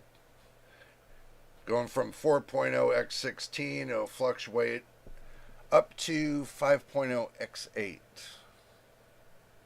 If that makes sense to y'all. If y'all have heard that where if you got an x16 graphics card, it'll fluctuate up to the next level on that motherboard. If the motherboard is x16 compatible, it'll fluctuate up to the x8 5.0 x8 somewhat. You'll get some kind of benefit if they didn't tell you that. Think I'm crazy about that. I'm not crazy. I already had a friend check that out. You get some kind of benefit off of your PCIe 4.0 x16 cards using a PCIe 5.0 motherboard. So that's just to let you guys know that there is a little bit of a benefit in there. It's just something nobody talks about. Alright guys, I'm not going to be a conspiracy theorist on this, but like I said, I already had somebody check something out and they gave me the answer. They said there's some kind of benefit there, but there's not much, but there's some kind there. So I said that's better than nothing. Every little bit you can squeeze out of your PC is benefiting you for when you have your gameplay. So the less you have to worry about, the better you'll be. So now I try to stress that to people. You set up your PC and balance everything, you don't have a problem. But the problem is the pricing. The problem is the pricing. Oh my God, I can see it now. 2026. A graphics card's going to cost you $8,000. This is the way people are thinking right now. Graphics card about $8,000 and NVIDIA is selling them. AIB partners have stormed the world with their new $10,000 graphics cards. Are they sick? Is it made of gold? Did you make something of gold? You didn't. Is there a benefit to it? No. That's the next thing you're going to have to ask them. If I'm going to pay $10,000 for a graphics card, is there any benefit to it? And if they tell you no, then they ain't getting $10,000. But once inflation comes down, they're going to have to bring down some of these prices. And also, too, the FTC is already starting to crack down on some things with some of these companies. So wait until the go-around comes down on these sites that are facilitating these scammers, and they're going to take and turn around and crack down on them, and then put a cap limit on the pricing. For whoever sells whatever, you can only sell it for this much. And that's basically, if you sell it online, that's what you should do. But if you sell it in a garage sale, that's a different story. Sell it for whatever you want. But putting it online, you could be scamming a child. Don't do it. These people do not care.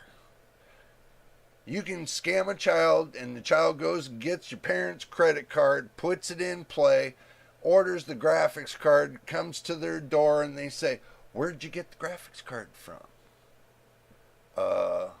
Your wallet.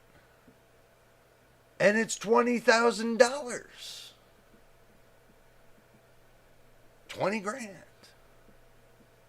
And you can't get it back because they closed off the site. I'm waiting for that to happen too. I'm waiting to hear it. I mean, for real. People were panicking during the crypto mining as well. You know, I wasn't panicking. I knew it was not going to last long. The reason why people were panicking was because these companies are doing the same thing they're doing now. They make less product. And they scare the public. And they got some of their reviewers that they paid to do it. I'm not here to scare the public, guys. I'm here to tell you the truth. If they want to keep scamming the public, these companies, and they can just go play their game somewhere else. Because I'll tell you, anybody that comes to this channel, I am going to call out somebody scamming. I would never do it myself, and I don't expect anybody to do it, period, in my eyeballs. So if they're scamming somebody, I'm going to call you out. Simple as that.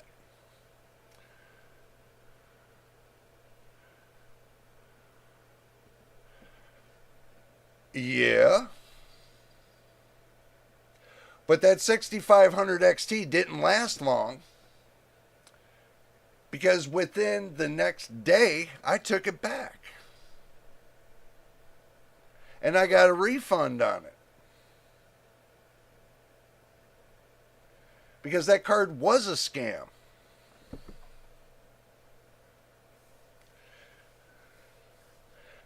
$96-bit bus. Get out of here with that. 4 gigabytes of VRAM. I called a friend and told him, oh, I got this greatest graphics card in the world. And this is what I told him on the phone. I got a 6500 XT. He laughed at me so hard. He did. He laughed at me so hard. He said, bruh. And I said, what? He said, that is a gimmick card. It's a joke. It'll be fine to play, low-level games. But when it comes to high-level games, you might as well forget it. He told me with that 4 gigabytes of VRAM, you'll be lucky to play a game that's 15 years old.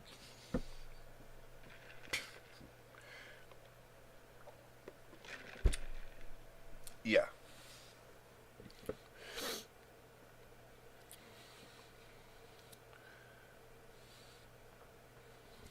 Yeah, well, guys, like I said, the games I choose, 4 gigabytes of VRAM, could have been okay. Could have been okay. If I were to stay on one game, I could have rocked that for 6 years on one game. But now I'm doing multi-game and everything else. I need something a little bit better. I need something with a little bit more horsepower. And that 6500 XT was not there. Guarantee it.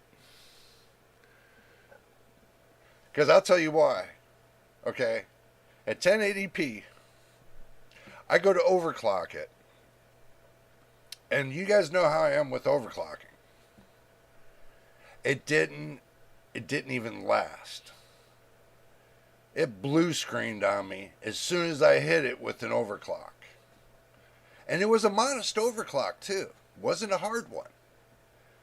It just blue screened. And I'm like, oh my God, no. I was like, are you kidding me? I put that damn thing in a box. I took it back to the store. Told him I wanted a refund. Then I turned around, got that money. I took that money back, and I put it towards the 4070, and got the 4070. So that $178 I spent on that stupid card, I went and put that on a 4070. Actually, I saved $78, spent $100, got it on a killer deal, did some work for some people, and guess what? I got the 4070. So, yeah. Smartest move I made. My card is now a little bit better than the GT 1030. Yeah, bro, it is. Yeah. 64 times or 164 times better? Yeah, I think so. You're way far away from a GT 1030 being on a 4070 Super. For sure. Okay, guys. Well, here's the deal.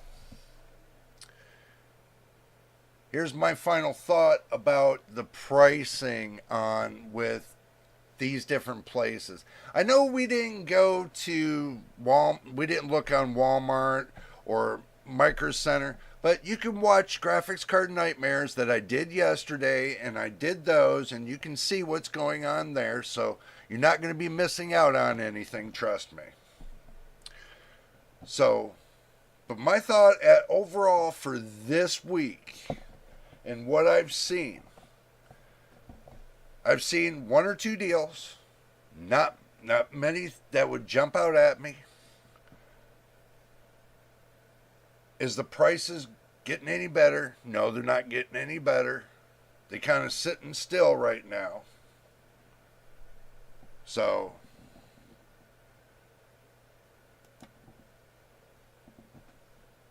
everybody's still asking me the question, should I buy right now?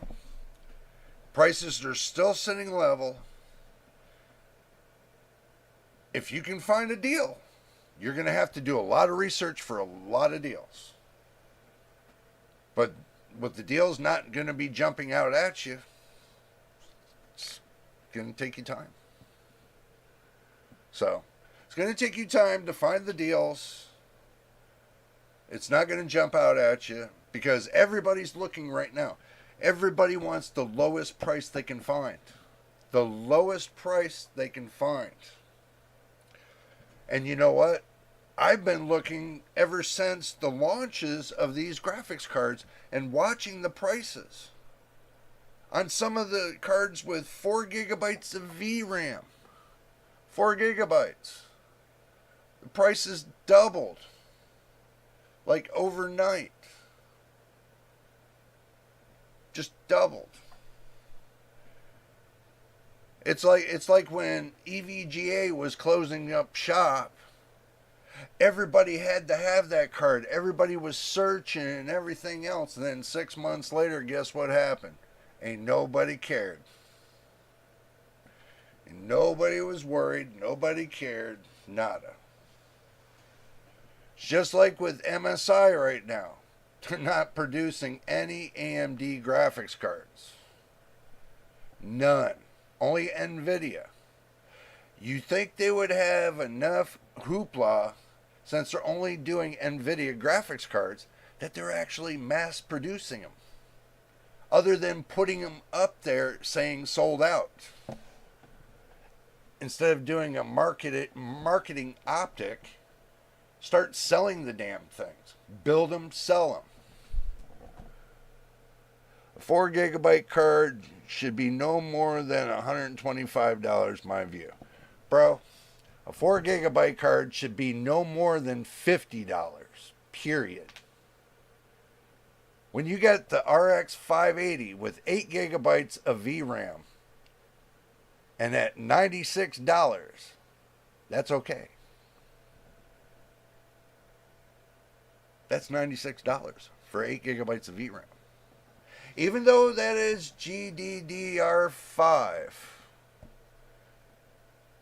it still has some value. It's a good business computer and very light gaming. It still will do its thing. I mean, it'll still rock out the best with your 5700X. Or your 5700G. Just to say, guys. I know you got a 5700G out there. You can get an RX 580. It'll rock past the 5700G. But it's only $96. So,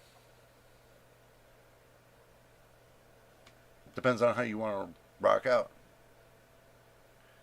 Difference is GDR5, and then on the 5700G, you got GDR6.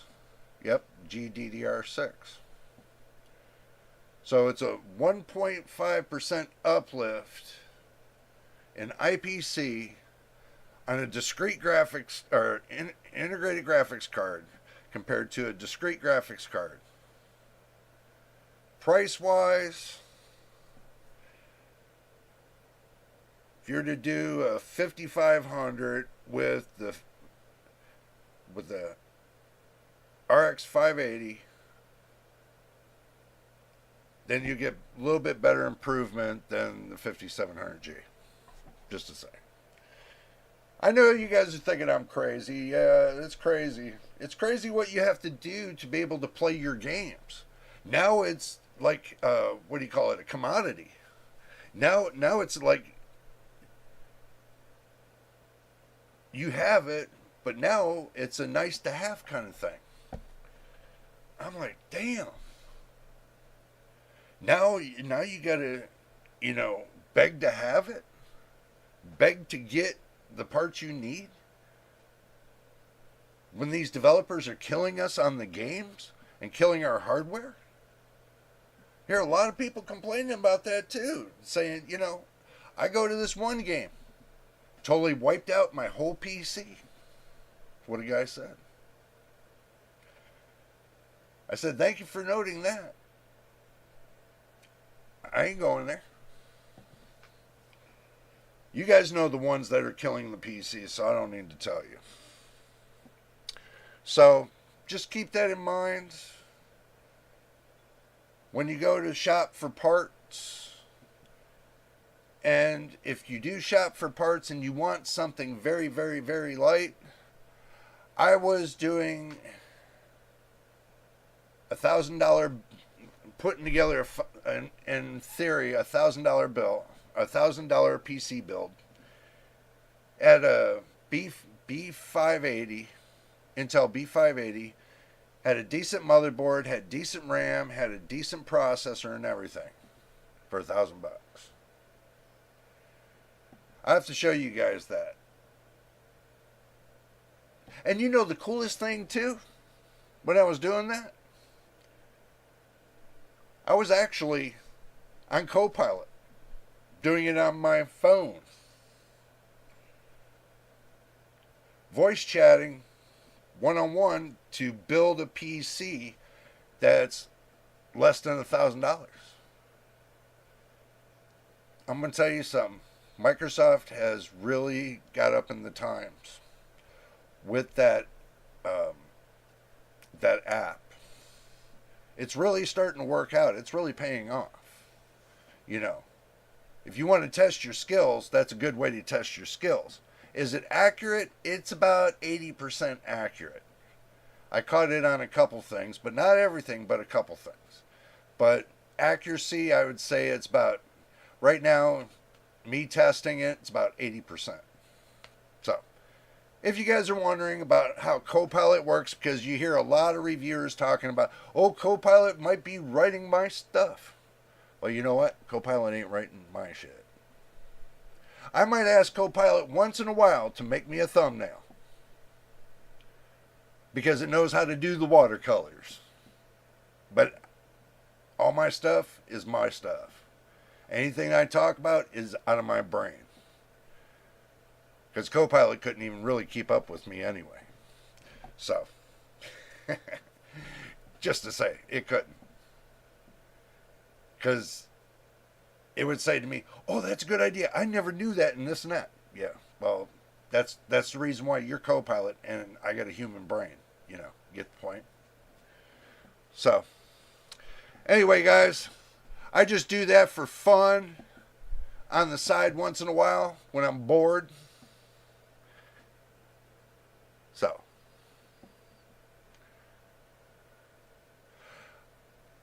yeah, you too there, MTBK. Have a great one. And you guys have a great one. I'm going to get out of here because I got a couple things I got to do. Like every week, I always got something to do. As soon as I get done with the live stream, boom, I'm out the door. So, but anyway, we will see you guys back on the live stream next week, Saturday, noontime. Make sure you remember to be here. So that way you can catch everything at the beginning and go all the way to the end. And the thing about this is YouTube does not give you any credit for doing live streams. None. And I'm like, wow. But anyway, guys, I'm going to get out of here. I'm glad y'all had fun. I had fun too. And it's been a great time. And if it's your first time here, and I know I always say this, hit the subscribe button, hit the like button. Please hit the like button. And don't forget about your notification bell because YouTube turns it off. And we'll see you later, pseudoscientists, as well. But until the next time, and the next video, guys, you know it is, and we'll see you on the next one.